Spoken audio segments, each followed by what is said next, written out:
Besti, baru-baru ini dunia medis dibuat heboh. Usai adu mulut, seorang mantri desa menyuntik kepala desanya dengan obat keras. Korban pun kejang tak sadarkan diri. Pelaku kala itu tampak memberi pertolongan dan membawa korban ke puskesmas dan rumah sakit, namun nyawa korban tak terselamatkan. Korban meninggal dalam perjalanan Besti.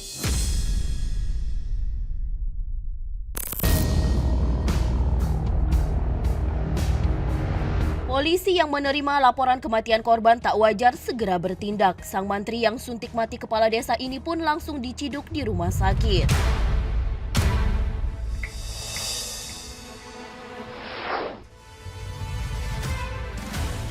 Aduh, kok sampai segitunya ya, Besti?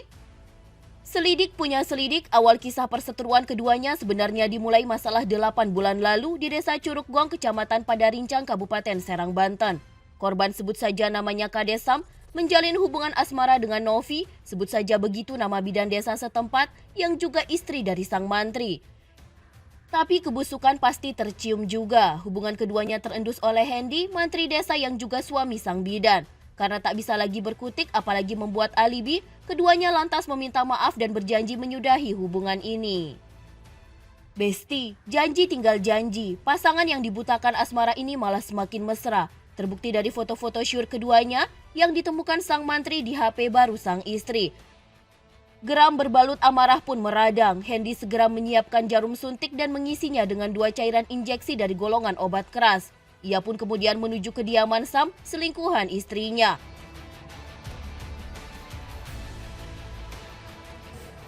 Nah, saya keluar tuh, tapi udah menuju pintu samping rumah saya, udah mau masuk, cuman saya kan berdiri di pintu, jadi dia nggak jadi masuk. Ada apa Pak? Kalorahnya ada, nggak ada. Tolong panggilin, tolong teleponin Bu, saya ada perlu penting. Emang ada apa Pak? Udah sih teleponin aja. Emang bapaknya lagi kemana? Kata saya lagi ke ini, lagi ke yang hajat, lagi ngadirin yang nikahan. Oh ya udah teleponin aja, saya mau penting mau bikin sertifikat rumah gitu.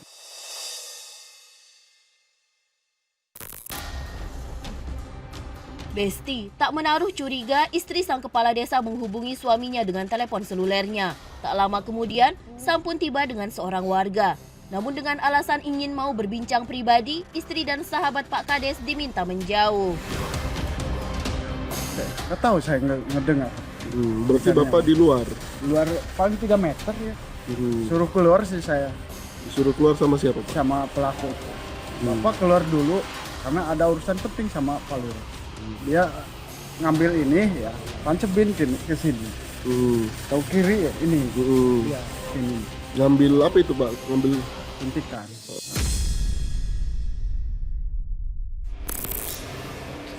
Besti, di ruang tamu inilah sang mantri meluapkan kekesalannya. Nani, istri korban dan saksi lain hanya mendengar suara kasar si pelaku dan permintaan maaf sang kades yang belum bisa memenuhi permintaannya. Di saat itulah pelaku melakukan aksinya. Saat korban kejang-kejang, Hendy sang mantri sempat berucap bahwa korban telah disuntik mati.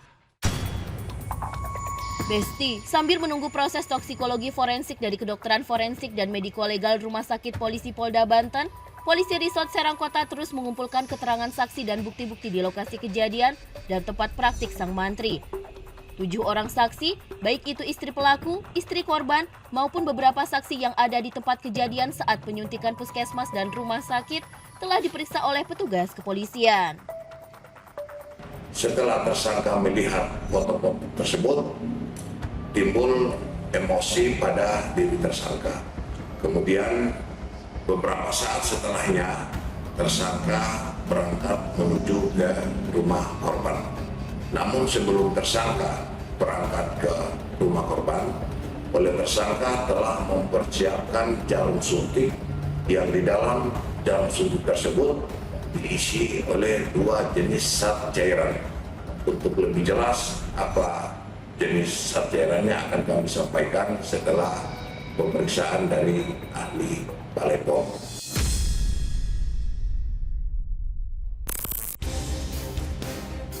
Satu dari 2 jenis cairan suntikan yang diduga penyebab kematian sang kades berasal dari obat sidiadril difenhidramin. golongan obat keras jenis injeksi untuk mengobati alergi berat, demam, pilek, hingga gejala Parkinson. Efek samping usai mendapatkan suntikan dari obat ini adalah mengantuk, pusing, koordinasi terganggu, dada terasa sesak, dan jantung berdebar. Bisa juga gangguan pernapasan, gangguan pencernaan, gangguan darah, gangguan saluran kemih, dan timbul reaksi alergi. Karenanya, penggunaan berlebihan tentu saja bisa menyebabkan kematian. Sementara usai serangkaian proses pemeriksaan forensik, jenazah kepala desa dimakamkan pihak keluarga di tempat pemakaman umum Desa Curug Gong, Kecamatan Padarincang, Kabupaten Serang. Proses pemakaman korban diiringi isak tangis keluarga dan kerabat, serta dihadiri ratusan masyarakat desa untuk mendoakan korban yang dikenal memiliki pribadi yang baik selama menjabat sebagai kepala desa.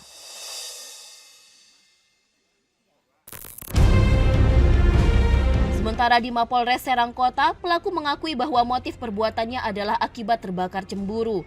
Pengakuan ini juga dikuatkan oleh pengakuan Novi, istrinya, saat diperiksa di Mapolres Serang Kota.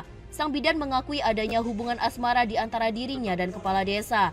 Jejak digital keduanya dalam telepon genggam pun telah diperiksa tim forensik digital Polda Banten. Namun pihak kepolisian sengaja tidak menampilkan bukti ini ke publik karena adegan mesra di dalamnya. Perkembangan lain yang kami dapat dari fakta pemeriksaan terhadap para saksi, diantaranya adalah istri dari tersangka, ditemukan bahwa hubungan asmara antara istri tersangka dengan korban sudah terjadi kurang lebih 8 bulan. Dan dalam perjalanannya memang oleh tersangka pernah mengingatkan baik kepada istri tersangka maupun korban, namun atas permasalahan tersebut telah diselesaikan secara musyawarah.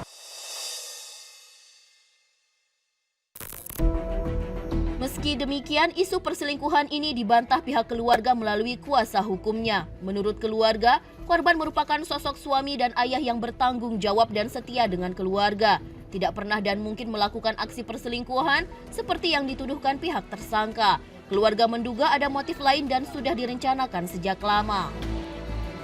Sebelum terjadi peristiwa pembunuhan di rumah almarhum itu, jauh sebelumnya berdasarkan keterangan dari sekretaris desa, bahwa sekretaris desa ini pernah mendapatkan curhat dari almarhum bahwa saya sering diancam oleh pelaku, ya, keterangan Jarib ini.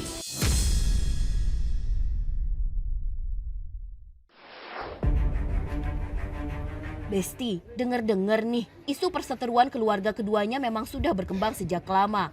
Masalahnya sang mantri juga berasal dari keluarga pejabat kepala desa sebelumnya yang bersaing keras dengan korban. Meski demikian, di mata masyarakat, baik sang kepala desa maupun sang mantri dikenal baik perilakunya. Kepala desa selalu mengayomi warga, sementara pelaku diakui tidak pernah bermasalah dengan siapapun dan selalu memberikan pengobatan secara gratis keliling satu kampung ke kampung lainnya. Besti, hingga kini petugas kepolisian masih menunggu pemeriksaan para ahli, isi cairan dan dosis termasuk cara tersangka mendapatkan kedua jenis cairan ini. Jika nantinya ada temuan bukti baru unsur yang sudah direncanakan, pihak kepolisian mengenakan pasal pembunuhan berencana pada aksi pembunuhan ini.